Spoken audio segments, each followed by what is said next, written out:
In Matthew chapter 16, the Pharisees and the Sadducees asked Jesus Christ for a sign.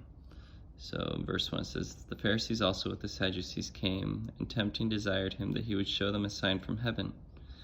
And he answered and said unto them, When it is evening, ye say, It will be fair weather, for the sky is red. And in the morning, it will be foul weather today, for the sky is red and lowering. O ye hypocrites, ye can discern the face of the sky, but can ye not discern the signs of the times?" And I feel like that is an issue that we have in our day too. It was an issue with Christ's first coming, and I think it's an issue with Christ's second coming.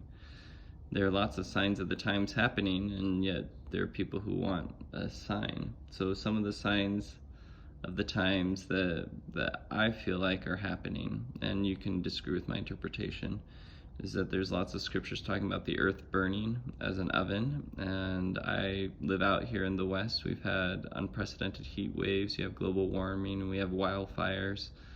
I feel like that's a partial fulfillment of, and one of the signs of the times is the heat and the burning. One of the signs that often gets mentioned is stars falling from heaven, falling from the sky.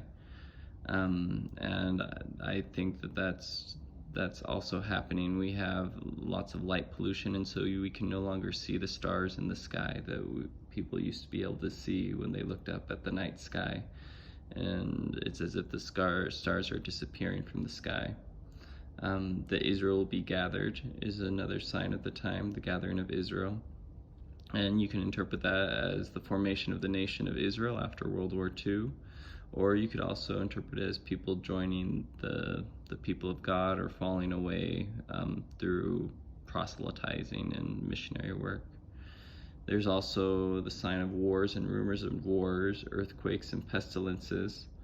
And there definitely have been pestilences with like COVID, and there definitely been earthquakes, but I feel like part of that sign is the idea of rumors of wars, that people hear about things in faraway nations.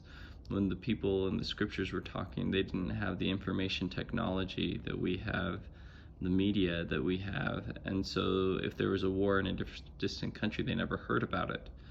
So I don't know if war and pestilences and earthquakes are more common than they were in the past, but rumors of wars and hearing about pestilences and hearing about earthquakes is definitely more common than it is in the past. We know about them more often, and so their frequency seems to increase.